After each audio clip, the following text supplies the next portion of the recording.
की भुइया बिछा के चटाई खूबे करे रात में खटाई हम कहनी की देहिया टटाता तो बोली हले मुकोड़ा में उठाई छापी तू ही बतावो ए हमर निया कैसे हम तोहरा से मिली हो भुकुर भुकुर जापल है टभारम त चढ़ी के गई हसीरी हो तू ही बता हमरा के कहे तू बता देलू अच्छा कोई लबिया तू मोटा जइबो हो खाइबो में हरी के हाथी का कोटा जइबो हो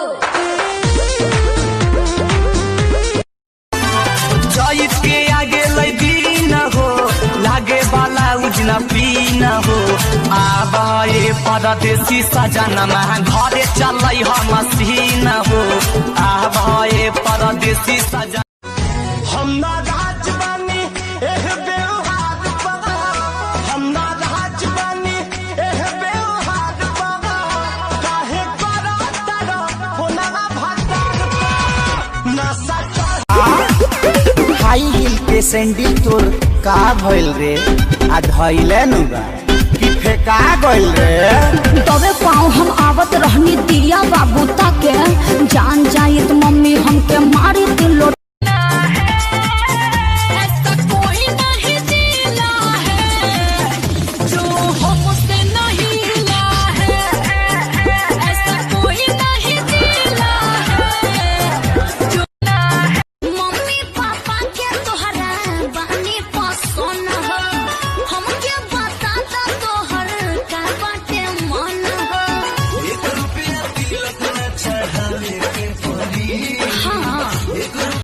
उठावा के जाम रानी उठावे से पीहा उठावा के जाम रानी उठावे से पीहा रानी जब तक जीहा तू तो हमारे के दीहा रानी जब तक जीहा तू तो हमारे के दी 12 बीघा है खेत मेरा 12 बीघा है खेत मेरा मेहनत से देह गल रहा है चुपचाप भूसा टाड़िए ज्यादा मत बोलिए अरे तो और का चल रहा जल्दी बताइए ना हाँ तो सुनिए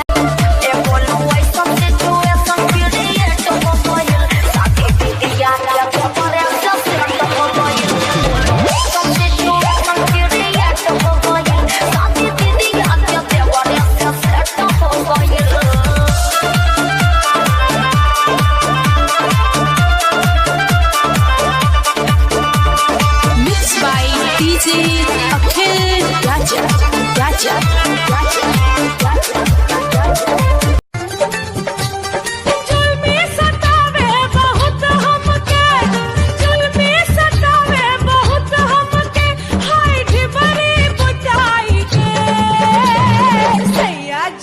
ऐसन का कट जाता दिन रात कटक नहीं राजा राजा आवले लगानी लॉकडाउन में लूटो के महाजा कैसे कोट भेजो तनी ऑनलाइन तो व्हाट्सएप पर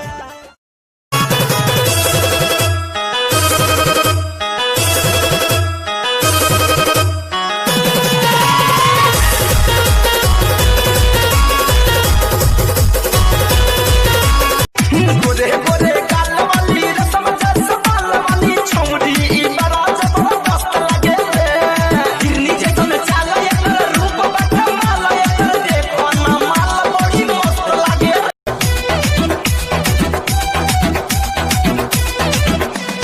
तोहरा सिवाय और कोई भाता नहीं और किसी का ख्याल आता नहीं झूठी हो रोज कहिए बाहल चल के डरामा कितना बताइए खेसारी करनामा अरे आके अब तू ही संभारा ई पानी सर ए सोइया सोनावा कैसी करिया दिल्ली शहर से लइहा ए राजा सोनावा कैसी करिया दिल्ली शहर से लइहा दिल्ली शहर से लइहा दिल्ली शहर से लइहा कि तोह से पहली तोहर में हरिया बतिया जन तू भुलइहा Hi, V-Mate friends. Hi guys, मैं हूं भुवन। And I'm Ashish। I'm सपना। तुझे पता है वीमेट अपने क्रिएटर्स को कितना दे रहा है? 100 करोड़।